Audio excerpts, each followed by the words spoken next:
In this session, we're going to have a look at the other financial statement that we must be able to prepare when we're looking at group accounts. Now, we saw in previous sessions that we've done the consolidated statement of financial position, but also we had some various consolidation adjustments to go along with that. If you remember, we had intercompany trading, PUP adjustments, fair value adjustments, and we may also be asked to calculate the cost of the investment. Now, usually they're tested in isolation in the exam, rather than all together in a big question that you saw towards the start of this chapter. So in this chapter then, we're going to have a look at the other financial statement that we'd prepare for the group, and that is the consolidated statement of comprehensive income, or income statement if you like. So in your notes then, let's have a look at the pro forma consolidated income statement. And can you see that it looks ever so slightly different to what you normally see as a limited company statement of comprehensive income?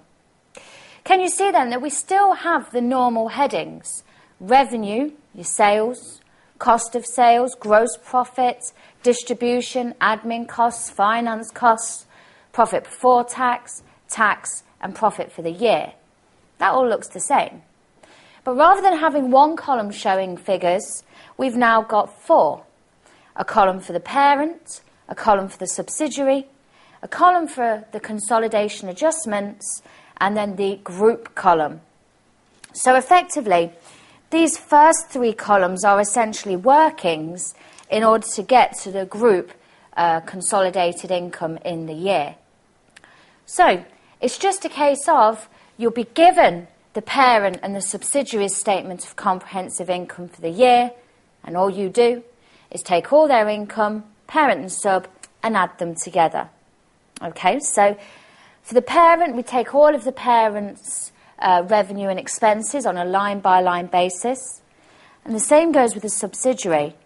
Regardless of the percentage holding, we always take 100% of the subsidiary's revenue and expenses and add them to the parent's on a line-by-line basis. Okay, so if we start off then with revenue, parent plus sub, copy that from the question. But then what we have is a figure here in minus, and that's because of some intercompany sales. Now, if the parent sells to the subsidiary in the post-acquisition portion of the year, so let's say we held the subsidiary for the year, and in that year we sold $1 million worth of goods to the subsidiary, well, included in the parent's revenue will be $1 million that they recognised as income due from the subsidiary. But from the group's perspective, that is not true external sales revenue. $1 million of that is essentially sales from transferring goods from one hand to the other, okay, from the left to the right hand.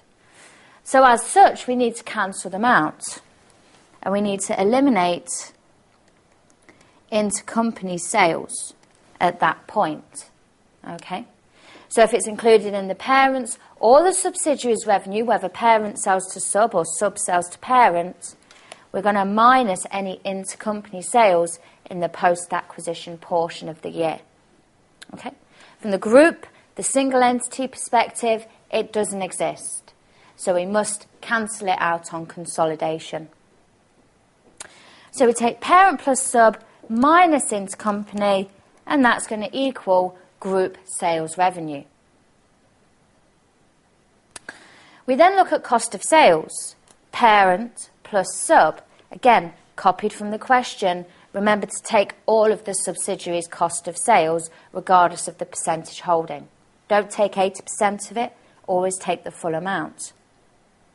Notice then in the adjustments column, we have a positive figure. Now, if the parent sells to a subsidiary in the year, remember the parent would recognise $1 million worth of intercompany sales, which we need to eliminate.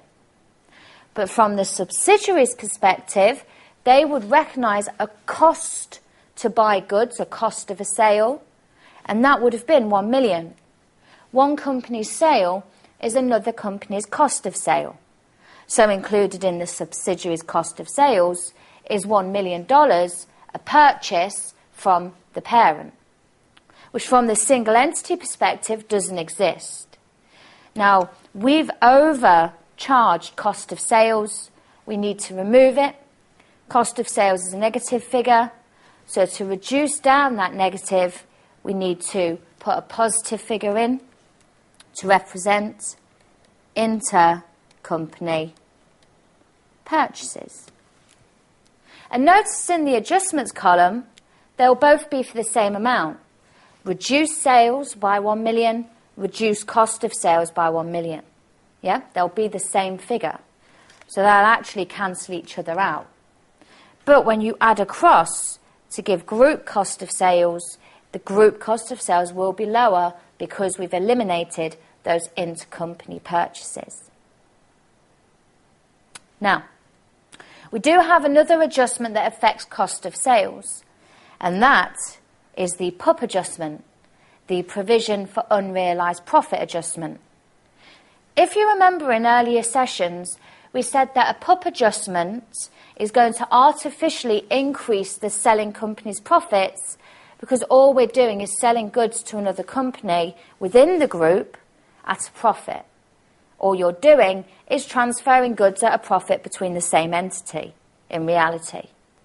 So we need to strip out the unrealised profit from the selling company's retained earnings, if you remember. Retained earnings are your accumulated profits. So if there's any PUP arising in the current year, that will also affect the current year's profits. So remember, current year's profits get added to retained earnings.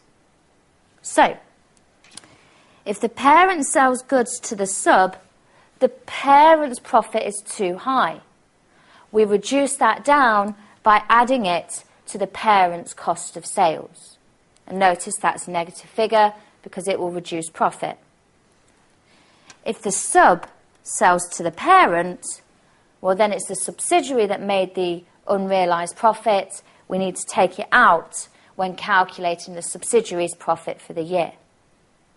So you must note the direction of the sale. That's very important. Okay.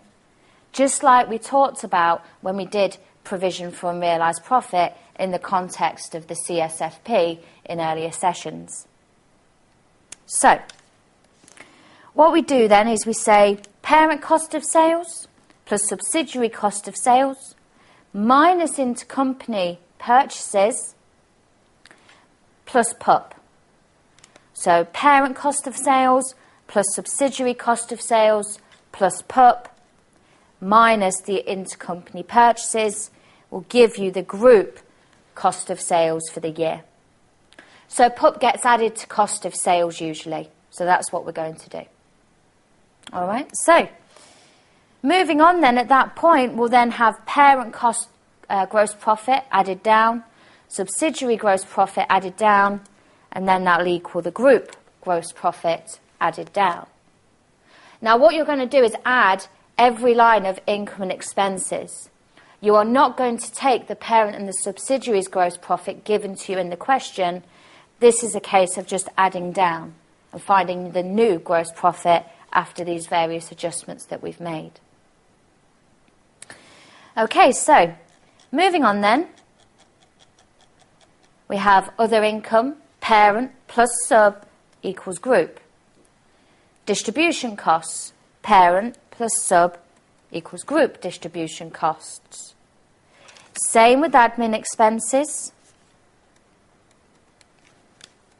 And the same with finance costs, parent plus sub. Okay? We get profit before tax by adding down for each column.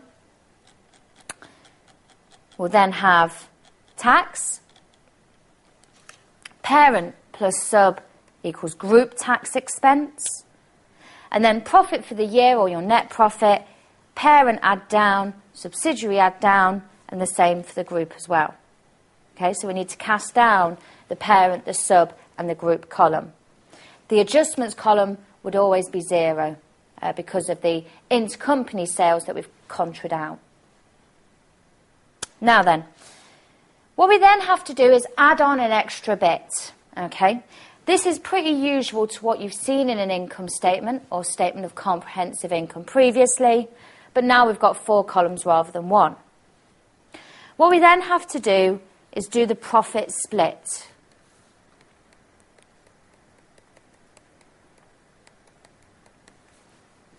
And say who owns that profit, who is entitled to the group profit in the year. Now, we know there's going to be the shareholders of the parent that are going to want profit and also the non-controlling interest. Now, the non-controlling interest, remember we abbreviate to NCI, are going to want their share of the subsidiary's profit in the year. So if the NCI has a 20% share in the subsidiary, they're going to want 20% of the subsidiary's profit for the year. Not the group profit of the year. Remember, the NCI don't own the group. They own 20% of the sub, not 20% of parent and sub. Okay? So the NCI are going to get their share of the subsidiary's profit for the year, not the group. That's very important. Please remember that and bear that in mind. Now, we know that group profit will be the total. So that's going to come down here to the total. Now, if we know group profit is, let's say, I don't know, $1 million, and we know that $200,000 is going to the NCI because we did our calculation, well, then the other $800,000 must be attributable to the shareholders of the parent. In other words, all of the parent's profit plus 80% of the subsidiary's profit. But it's easier just to remember that as a balancing figure. You know the group gross profit for the year. You know how much to give to the NCI, 20% of the subsidiary's profit. Well, everything left over must be going to the equity holders of the parent. In other words, the parent shareholders. So we split out profit at the end. We do not split it out during the consolidation schedule. And we must remember to add this profit split at the bottom of the consolidated statement of comprehensive income. The examiner could say to you, here's the group profit, here's the subsidiary profit, do a PUP adjustment, let's say. Now calculate the profit attributable to the NCI.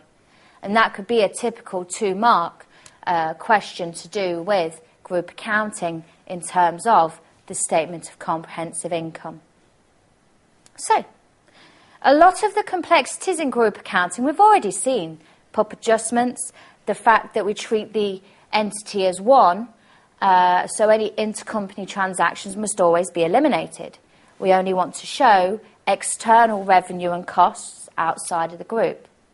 So, in our next session then, we'll revisit the idea of intercompany trading and PUP adjustments, but also other things we may have to consider specific to the consolidated statement of comprehensive income.